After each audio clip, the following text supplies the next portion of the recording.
Hello everyone, welcome back to our channel. This is Divanshi Study Explained. I hope you well, healthy, safe and happy now. So dears कैसे हो आप लोग and कैसा लगता है आपको मेरा कन्वर्सेशन?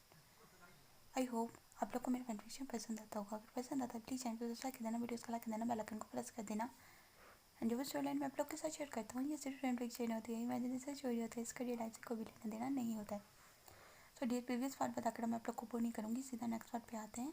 उससे बड़ा मोटिव बात ये जो स्टोरी लाइन मैं आप लोग के साथ शेयर कर रहे थे फैन फिक्शन में जैसे स्टोरी इसका रियल लाइफ से कोई भी लेना देना नहीं है. स्टोरी की तरह सुनो एंड एंजॉय करो. प्रीवियस पार्ट का लिंक मैं डिस्क्रिप्शन पे दे दूँगी. तो चलिए स्टोरी की तरफ जाते हैं. ये हमारी जो स्टोरी चल रही है why are you hate me और लव मी का ये नेक्स्ट पार्ट है. Okay so let's start. Yes, हमारा वांग जी जो है वो विंग को कंसोल कर रहा था एंड कह रहा होता है विंग प्लीज़ मत रो, ये बेबी के लिए सही नहीं है, बेबी को हर्ट होगा इससे और तुम्हें भी. बट वांग हमारा विंग रोते हुए कहता है काका अगर आपको कुछ हो जाता तो मेरा क्या होता, मैं क्या करता, हाँ कैसे जीता मैं और इसे कैसे पालता, हाँ बताओ आपने एक बार भी मेरा और इसके बारे में नहीं सोचा. सो डियर्स हमें जो है वो एक फ्लैशबैक दिखाया जाता है. व्हेन वांग जी की जो गर्लफ्रेंड थी उसने वांग जी का जो बिहेवियर चेंज हुआ था वो उसने नोटिस कर लिया था एंड उसे लग गया था, पता गया वांग जी उसके कोई काम का नहीं है बिकॉज वांग जी अब अपने ओमेगा के साथ रहना चाहता है और वो अपनी गर्लफ्रेंड को इग्नोर कर रहा था. वो ज़्यादा से ज़्यादा उसकी कॉल को अवॉइड करता था. जब भी वो कॉल करती थी तो वांग जी हमेशा कहता था कि वो बिज़ी है, इसलिए वो वांग जी से जितना हो सके उतना पैसा ऐंठती रहती थी. एंड फिर उसे पता लगे कि वांग जी से पैसा नहीं देने वाला है तो वो वांग जी को मरवाना चाहती थी. इसलिए उसने उस जो टैक्सी वाला था ड्राइवर उसको पैसे देते ताकि वो वांग जी की गाड़ी को ठोक दे. एंड वैसा ही हुआ. बट हमारा वांग जी का किस्मत अच्छा था बिकॉज विंग के प्यार ने उसे बचा लिया क्योंकि वांग जी के लिए विंग हर दिन प्रे करता था कि उसका हस्बैंड जो थे वो हमेशा सलामत रहे. सो ये फ्लैशबैक यहीं पे स्टॉप होता है एंड हमें दिखाया जाता है वांग जी विंग को कंसोल कर रहा था बहुत प्यार से. हमारा विंग बहुत ज़्यादा छोटी बेबी की तरह रो रहा था, उसको सिसके आ रही होती. तो हमारा वांग जी कहता है ही मुझे देखो मैं बिल्कुल ठीक हूँ, मुझे कुछ नहीं हुआ. और विंग कहता है नहीं तुम गंदे हो, तुमने मुझे मेरा मेरा भी ख्याल नहीं किया, मेरा भी ख्याल नहीं किया. तुम्हें तुम समझते क्या हो खुद को. एक तो मुझे शादी किया पहले, फिर मुझे डिवोर्स दिया, उसके बाद जब मैं तुमसे दूर हो गया तो मुझे अपने पास खुद ले आए, मुझे प्रेग्नेंट कर दिया और अब मुझे छोड़ के जाना चाहते थे तुम इस सिचुएशन में. हाँ तभी हमारी वेन किंग कहती है विंग रोना बंद करो, ये तुम्हारे लिए सही नहीं है. तुम्हारा वांग जी कहता है वेन किंग थैंक गॉड कि तुम आ गई, तुम प्लीज़ इसे संभालो, ये बहुत बच्चों की तरह रो रहा है. और पीछे से हमारे लैंसी जियांग चैन आते हैं. हमारे जियांग चैन ने जो है वो फ्यू मतलब कुछ मंथ्स सॉरी एक मंथ पहले ही उसने एक बेबी बॉय को बर्थ दिया था जिसका नाम उन्होंने लैन चिंगी रखा था. लैन चिंगी बहुत ही क्यूट था जो कि जियांग चैन अपनी मामा की गोद में बैठा हुआ था. लैंसी चैन कहते हैं वांग जी क्या हुआ, तुम विंग को क्यों रुला रहे हो. तो वांग जी कहते हैं देखो ना पका खा, ये कितना ज़्यादा बच्चों की तरह रो रहा है, मैं इसे कितने सही से कंसोल करा. तो लैंसी चैन कहते हैं ऐसे कंसोल किया जाता है अपने बेबी को और सॉरी अपने हस्बैंड को. मुझे कहता है मैं कैसे कंसोल करूँ. तभी वो अपने हस्बैंड जो होते हैं जर्जन उसको अपनी उसकी कमर से खींचते हैं एंड उसको अपने और क्लोज लेके आते हैं. ऐसे किया जाता है कंसोल और वो उसे हक कर लेते हैं. थोड़ा जैक्सन कहता है काका मुझे छोड़िए, सब देख रहे हैं, काका छोड़ो ना मुझे. थोड़ा नाइजीरियन कहते हैं आ जाए यहाँ पर सिर्फ मैं, तुम, मेरा भाई, मेरा ब्रदर इन लॉ और सिर्फ हमारी बेस्ट फ्रेंड वेन किंग है. तो वेन किंग खांसते हुए कहते अब बस करिए, बहुत ज़्यादा हो गया, आप पेशेंट को अकेला छोड़िए. एंड वो विंग को कहती है विंग रोना बंद करो प्लीज़. तभी हमारी जियांग यानली की जो है वो एंट्री दिखाई जाती है. जियांग यानली अपने टमी पर हाथ फेरता हो एंड उसके हाथ में उसने अपने हाथों में अपने बेबी जो था वो जिलिंग का हाथ पकड़ा हुआ था. जिलिंग अपना अंगूठा चूसते हुए आ रहा होता है एंड हमारा विंग जो था वो देखते शीशे आप आ गई, मैंने आपको बहुत मिस किया. इस तक के विंग जो था दौड़ने वाला था बट हमारा जंग याली कहती है ये दौड़ना मत, ये तुम्हारे लिए सही नहीं है. हमारी जंग याली जो थी वो 5 मंथ्स प्रेगनेंट थी एंड हमारा जिनलिंग जो था अभी वो सिर्फ 1.5 साल का था. तो हमारा जिनलिंग अंगूठा चूसते हुए आ रहा होता है एंड कह रहा होता है मम्मा मम्मा मम्मा मामा। तुम्हारी यानी कहते हैं बोलो देखो तुम्हारे अंकल आ रहे जो। तो हमारा जिन्हें कहता ए अंकल आई अंकल आए आने अंकल। तो कहते हैं वो देखो अंकल आ। तो कहते हैं अंकल मम्मा अंकल का पेट इतना बड़ा क्यों है, उनकी तवी में कहाँ है उनके पेट में तवी में कहाँ है। तुम्हारी बहन जो लंच जान लेती है वो कहती है आलिंग सॉरी वो कहते हैं जिनिंग जिलिंग। जैसे तुम्हारी मम्मा के टमी में तुम्हारा गगा या मेमी है, वैसे ही तुम्हारे अंकल के टमी में जो है वो एक गगा या मेमी है। तो तुम्हारा जिनिंग कहते हैं वो मेमी गगा मज़ा आएगा। तो कहते हैं अब विंग जो था वो धीरे धीरे आता है ना अपनी शीशे के गले जाता है। तो विंग अपना बिग टमी होने की वजह से दोनों का टमी बढ़ाता है, इसलिए वो अपनी शीशे को बैक हग करता है। दोनों एक दूसरे को कहते हैं विंग भी बहुत ज़्यादा करता है। तो जहाँ यहाँ ली उसके हाथ सर पे हाथ फिराते हुए कहती है माई बेबी ब्रदर आइंग, मैंने तुम्हें बहुत मिस किया। और हमारा विंग कहता है मैंने भी आपको बहुत मिस किया जीजे, आपको पता है देखो ना इसने मेरे साथ क्या किया, ये मुझे छोड़ के जाना चाहता था। तो ये आंधी जो होती है वो वांग जी की तरह दिखती है। वांग जी कहता है ऐसा कुछ नहीं है आंधी जीजे, ये बस एक छोटे बच्चे की तरह बात कर रहे हैं, मेरा एक छोटा सा एक्सीडेंट हो, मैं कोई मर थोड़ी नहीं हुआ। तभी हमारा विंग कहता है जल्दी से आता है ना उसके फेस पे थप्पड़ मारते हैं, कहते हैं तुम बहुत गंदे हो, मुझे तुमसे बात नहीं करना, मैं यहाँ से जा रहा हूँ। इतने भी विंग का जो टमी है उसमें उसे बहुत जोर का दर्द होता है। तभी हमारी बहन की होती है वो विंग को देखती है, कहती विंग क्या क्या हो। तो विंग कहता मुझे बहुत दर्द हो रहा है गगा मम्मा शीजे बहुत दर्द हो रहा है। तभी वो दिखाया जाता है कि विंग को जो है वो प्रीमेच्योर डिलीवरी होने वाली थी उसकी, बिकॉज उसको लेबर पेन स्टार्ट हो गया था। वांग जी भी बहुत ज़्यादा पैनिक करते होता है, पर हना जी जिन्हें उसे कंसल्ट करते हैं वांग जी शांत रहो, हम विंग को हैंडल कर लेंगे, तुम शांत रहो। तुम्हारी यंग एनलिश होती है वो विंग से कहती है विंग गहरी गहरी सांसें लो, अभी हम लोग ऑपरेशन थिएटर में चल रहे हैं। तो वो कहती है काका मुझे बहुत दर्द हो रहा है, मामा कहाँ है। तो वो कहते हैं आंटी आ रही है। तभी दिखाया जाता है विंग की मदर आती है ना, वो अपने बच्चे को इतनी तरह पेन में देख कर कहती है हाई क्या हुआ तुम्हें। तो वो आती है तो यहाँ कहती है आंटी इसका ना इसे इसे लिवर पेन स्टार्ट हो गया। तो कहती है लिवर पेन स्टार्ट हो गया लेकिन कैसे, अभी तो उसका 8th मंथ चल रहा है। तो कहते हैं हाँ बट ये एक प्री मेच्योर डिलीवरी होगी, बिकॉज ऐसा फर्स्ट टाइम हो रहा है कि कोई बेबी 9 मंथ से पहले ही अपनी मदर के टमी से बाहर आओ।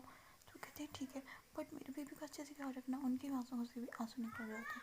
एंड जग से सरन जो होते हैं अपनी वाइफ कांग से सरन को संभालते हैं। वो दूसरी तरफ वांग जी को उसके मदर फादर देखते हैं, कहते हैं वांग जी क्या तुमने सही से ड्राइविंग नहीं किया था।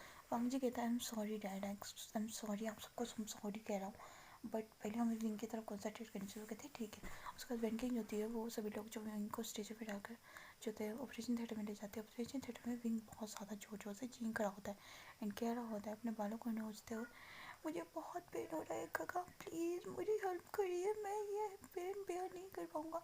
तो हमारी जो वांग जो होता है वो कहते हैं मुझे जाने दीजिए काका। तो हमारे लंच जन कहते हैं वांग जी तुम अंदर नहीं जा सकते हो, तुम यहीं पे अपने वार्ड में रहो समझे, वहाँ पर मामा है ना उसकी मदर है वो दिख लेंगी। तो कहते बट वो चीख रहा है वो मुझे बुला रहा है। तो कहते ऐसा कुछ नहीं है, आजंग भी ऐसे चिल्ला रहा था बट हमें अंदर जाने की परमिशन नहीं होती, ऊपर से तुम खुद इंडिचार्ज हो तो तुम यहाँ पर बैठो और रेस्ट करो। हाफ आवर के बाद जो हमारा विंग होता है वो एक क्यूट से बेबी बॉय को बर्थ देता है, जो कि बहुत ज़्यादा शांत बच्चा होता है, वो रो भी नहीं रहा होता है। तो पहले तो विंग डर जाता है, कहता है क्या क्या मेरा बेबी को कुछ हो गया, मुझे बताओ ना क्या हुआ, ये रो क्यों नहीं रहा है, बताओ ना बताओ वेट किंग से क्या हुआ। तभी हमारी वेट किंग जो थी वो बेबी को उल्टा करती है, मतलब उसकी जो जो होते हैं ना नाल उससे काटती है एंड फिर वो बेबी को उसकी मदद से लगाती है एंड फिर लोग जो वो विंग में ऐसा कहते हैं। तो हमारी वेट किंग जो थी वो बेबी को उल्टा करती है एंड उसके जो बम्स होते हैं छोटी छोटी सी छाटा मारती है छोटा सा, तभी हमारा बेबी जो होती है वो रोने, तभी विंग की सांस में सांस आती है। इतना देखकर ही विंग जो होता है वो बेहोश हो जाता है, बिकॉज विंग ने बहुत ज़्यादा पेन बियर कर रहा था। तो डॉक्टर विंग को क्लीन कर रहे होते हैं ना, उसे स्टिच भी लगा रहे होते हैं।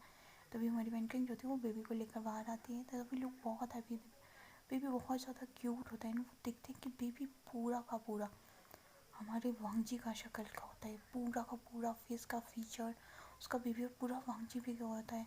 सिर्फ उसके लिप्स के नीचे एक छोटा सा ब्लैक कलर का मोल होता है जो उसे थोड़ा सा अपनी मदर का भी शो करवा रहा होता है, अपनी मदर जैसा भी। उसके बाद हमें सीन दिखाया जाता है हमारा बेबी को लेके। जब वो वांगजी के पास वांगजी कहते हैं ये मेरा बेबी। तो हमारे लंच जैन कहते हैं ये तुम्हारा और विंग का बेबी। तो वांगजी पहली बार उस बेबी को गोद में लेता है। लंच जैन उसे बेबी को होल्ड करना सिखाते हैं। तो वांगजी देखता है काका इसके तो छोटे छोटे हाथ हैं, छोटी छोटी सी लेग्स हैं इसके, छोटे छोटे से पैर, छोटी सी नोज एंड बिल्कुल मेरे वांगजी कहते हैं ये बिल्कुल मेरे जैसा दिख रहा है और इसके स्माइल और इसका मोल इसकी मम्मा की तरह रिजेंबल कर रहा है।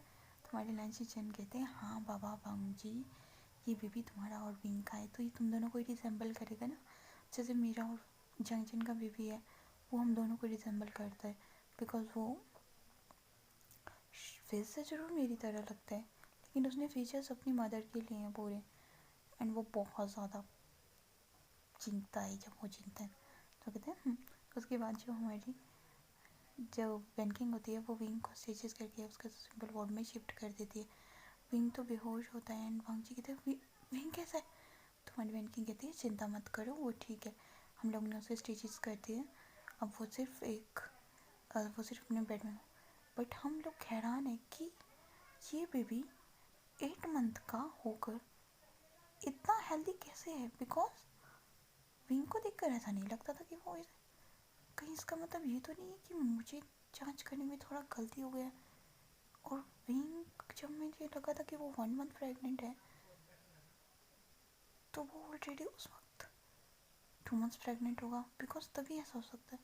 और वांगजी कहता है हो सकता है बिकॉज मैं और विंग हमारी मैरिज के लिए भी इंटीमेट हुए थे। भले ही मैं उसे छोड़ के चला गया था बट मैंने अपने जंगल स्टेट में उसके साथ।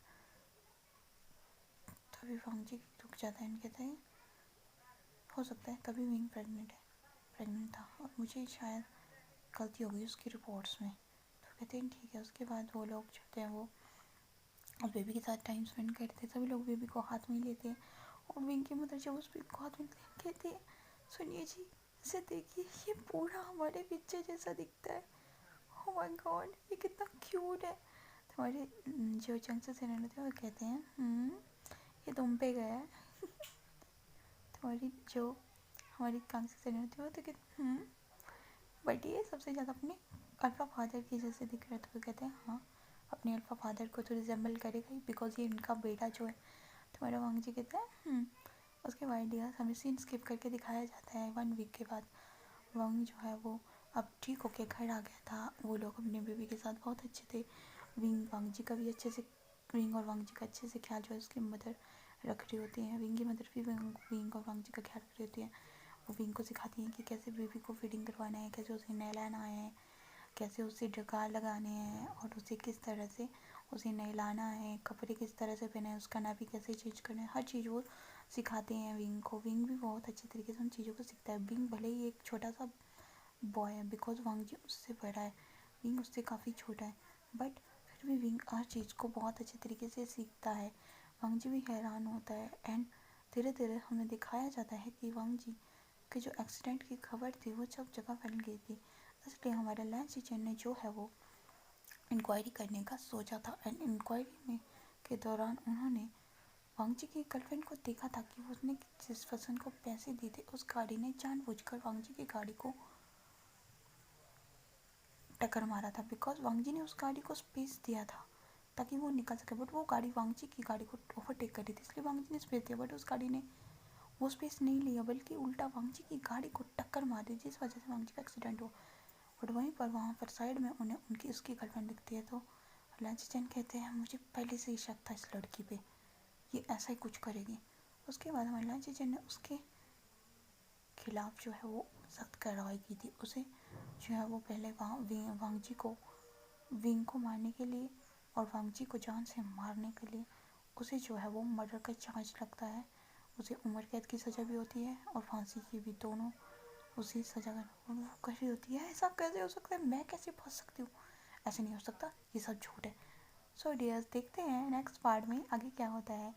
सो डियर्स कैसा लगा है आपको ये पार्ट, अगर पार्ट आया पसंद तो प्लीज़ चैनल को सब्सक्राइब कर देना, वीडियोस को लाइक कर देना। Okay bye, thanks for watching, take care, see you soon, I love you my family.